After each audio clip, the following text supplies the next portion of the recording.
Ayo, I hope you're having a wonderful Thursday. Welcome back to another video of my Gollum's recap series. Or Gollum's weekly recap, whatever. Basically, got a couple of things lined up today. We have the 1.5.1 patch notes, we've got some reactions to the old XP rework and, you know, that kind of stuff. We've got some comments from Phil on the patrols, and we have some Miller stuff. Ooh, exciting. It's not, I mean, it's okay. But let's move swiftly on, and we'll get right into the patch notes right after the sponsored message from. Wait, Jerry, what you saying? Oh, they don't do sponsorships for small channels. Okay, cool. I'll just say a message. You should hit the like and subscribe buttons. They're really lonely down there. Yeah. Anyway, let's get into the patch notes. Bada bing, bada boom. So let's just get right into it. We have the 1.5.1 patch notes. They were released on the 29th of March, and the patch went live on the 30th of March on all consoles. And we have some new features. These are flashback missions, and they show up on a daily rotation and can only be completed once a day. The rewards from these missions will now include legendary set gear if the hero is above power level 100. Gear slots will be determined by the mission and rotation for that day. For example, the Along Came a Spider mission will grant either a ranged or melee slot legendary item, while the next day's Mistaken Identity mission will grant a defense or heroic legendary item from the same set. So this is a really cool idea of, you know, allowing us to do some targeted farming. You know, if you need like a ranged gear, this will be a lot better than trying to play your luck with RNG and like run mega hives or something. And it's also quite good if you need a certain like powerful item, like let's say you need a 130 to get your hero to final 130 in one slot, you can run a flashback mission. So I think this is a really good idea to add, and I'm generally impressed. Now, the Reassemble campaign Avengers Initiative bug fixes. We have fixed an issue where cinematics would not trigger on Xbox One X following anchor points, thus halting progress. Enemies now spawn correctly in customizable harm rooms if players use the reset harm room options from the pause menu before spawning in a first fight. Fixed an issue by Force by Mind where the mission would not progress after defeating all Dreadbots and adapted enemies as Captain America. Players can no longer go out of bounds on the Days of Anger mission to attack Maestro without getting hit themselves. And various crash, black screen and performance fixes were there. So that looks like a decent list of changes and fixes. Moving on to the multiplayer matchmaking, Strike Team members will now see a rock wall in the Days of Anger mission right before entering Maestro's lair, at the same time the hosting player does, so there isn't any like desync or anything. Various matchmaking optimizations and improvements, always good to hear. User interface, tutorials, message of the day notifications no longer overlap. Combat fixes, fixed a bug where sometimes enemies would float in the air when stunned near a wall. And last but not least, gear challenges and rewards. Added hero-specific gear to activities which previously rewarded underwhelming gear at higher power levels. Villain sectors will now drop legendary set gear previously found in elite villain sectors for heroes above power level 100. I think that's quite good because sometimes the villain sectors do feel a bit, you know, pointless and just a polychron farm, so that's a good change and I like to see more of that. Moving on to the next weekly thing, which is talking about, or me gonna talk about some of the reactions we had from the XP rework that went live, you know, not too long ago. Now, when it came out, everyone was making like a huge fuss on how it's gonna ruin the game and, oh no, it's already grindy enough, and it turns out that it's just fine. It's fine. User WackoJacko314 posted on Reddit my reaction. It turns out the XP record wasn't a big deal at all and was just completely blown out of proportion. I completely agree with that. And, you know, most of the comments do seem to agree with that as well. It seems like, you know, it wasn't a big deal. We were just fine, like, it was a good change probably, you know, because it was awarding levels quite fast in my opinion. I did level up like, you know, 3 to 4 times in a level sometimes, and that just felt weird. And a small tweak to an XP curve is sometimes a really good idea. So yeah, there's my piece of cake for that, or pie. Pie's good too. But let's move on to the patrol talk. So CD Phil, the lovely man himself, posted a Reddit post. The official patrol design thread. Hello, as mentioned on the stream today, I'd like to hear your thoughts and ideas on the upcoming patrol mode. If you have played a patrol in other game, let me know what you hope to see in ours. Anything from quests, fights, or loot. Cheers! And we got a couple of responses. Well, a lot more than a couple, but we got a couple of responses of ones that Phil actually replied to, and the first one I want to go through is by Fatewalker Tannen. Make the patrols escalate as you keep doing objectives. Bigger and bigger things come out to counter you. Or maybe you kill enough mercenaries, Taskmaster shows up on the map. Now this seems like a really good idea. Destiny kind of does this, where you kill enemies and more enemies will spawn. At some point it will spawn like a powerful enemy sometimes, but it'll be cool to see what they do with this. And if, you know, Taskmaster showing up, if you kill loads of his mercenaries maybe, or like he'll lead you to like a separate area, that'd be pretty cool. We'll see. Random timed events happen. Tachyon rips disruption, collect rifts, stop enemies from leaving the area that come out of the portal until the incursion is fought back. Now, random events we definitely need in these patrols, kind of like the public events that we have in Destiny. If you haven't played Destiny, just don't worry. If you have, you know what I mean. They're basically just events that kind of like can be placed anywhere in the map, that give you a small objective to fight against, and it'll give you a little loot chest at the end. And the last suggestion from him is loot bots that when killed teleport us to a cityscape that has a boss fight. Now, that seems weird to me. I don't know how that would work. Like the loot bots that when killed teleport us to a cityscape. Maybe instead of having that to have a boss fight, maybe something like Lost Sectors. So maybe allow you to walk into kind of like a smaller villain sector from the patrol, like a cave or something. Again, like Destiny. Or if you want bosses, just put them at the end of the random events. But anything like that, you know, just to give the area some variation. And CD Phil just commented, interesting idea. ... Yeah, he put 4 dots. I don't know what that means, but he put 4 dots. And then we have something else. I would like to see if team sizes could be up to 6 in patrol mode, but I think more than that would be unnecessary. Also, a mini-map would be great for this mode, considering the size of the wastelands. Now, CD Phil commented something interesting here, which is, that is unlikely. 4 players is a pretty hard limitation for the game, at the moment at least. Patrol won't support more than 4. Now, this throws some things into the water. Firstly, that 4 players is a limitation right now. So, you know, people are hoping for 6-man raids. Are we gonna get 6-man raids? Maybe.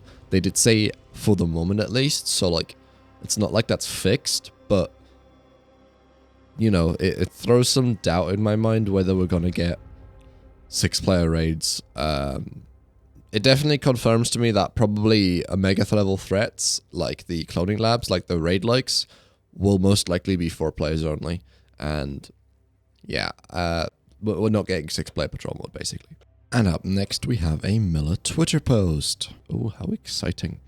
So, what Miller basically went out and tweeted was something that about the bosses. And it was, the only upcoming bosses I've observed in progress on post-launch are Claw and Ultron.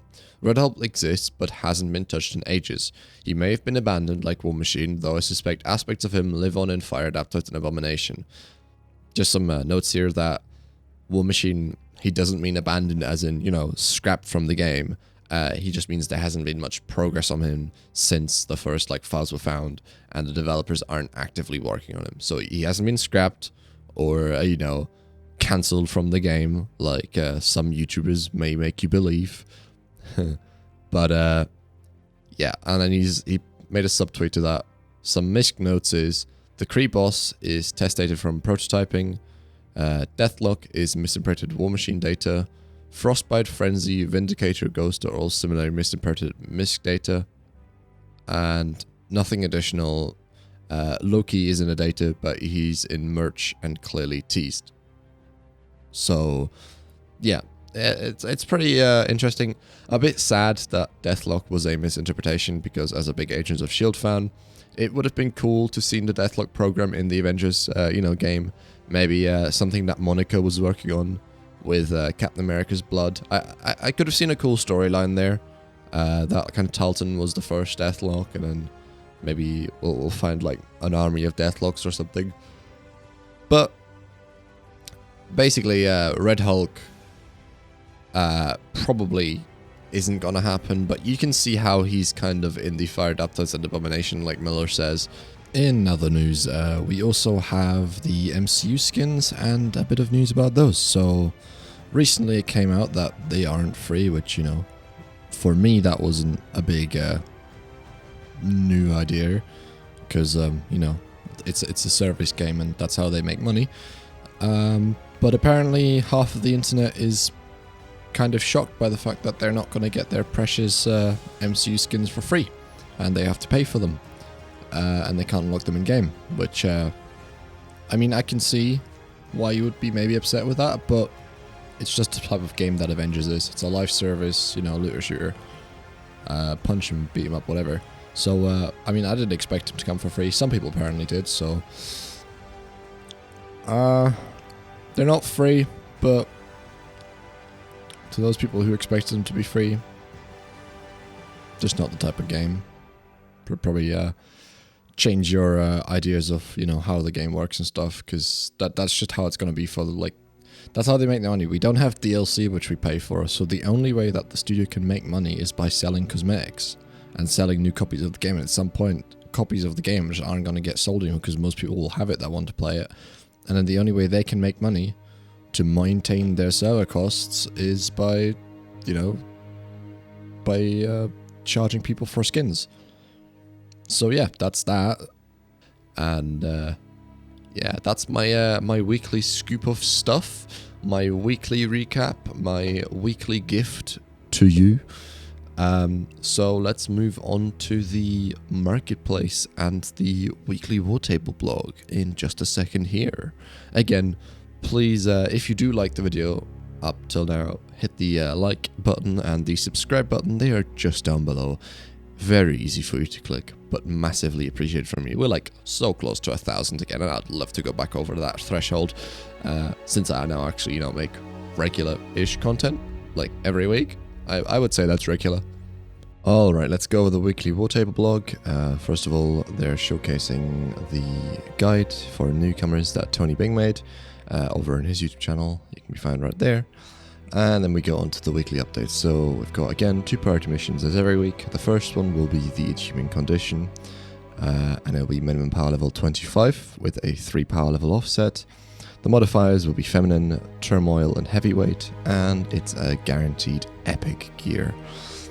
Moving on, our town is the higher level priority threat sector, which has a minimum power level of 120 with a 5 power level offset. The modifiers on here are Goliath, Maelstrom, Oasis, and Scourge, and the guaranteed reward will be Polychron and hero-specific gear. Moving on to the harm challenges, we've got 2 again. Minimum power level 15 challenge, we have Oasis and Torpedo, and the 100 level challenge with a 5 power level offset is Femine, Clash, and Collider. And they will award the Incredible Hulk 2001 issue 25 on completion. Now, the Mega Hive will have the modifiers of Pressure, Maelstrom, Oasis, and Goliath, and as always, they'll reward, exotics and a shit ton of resources.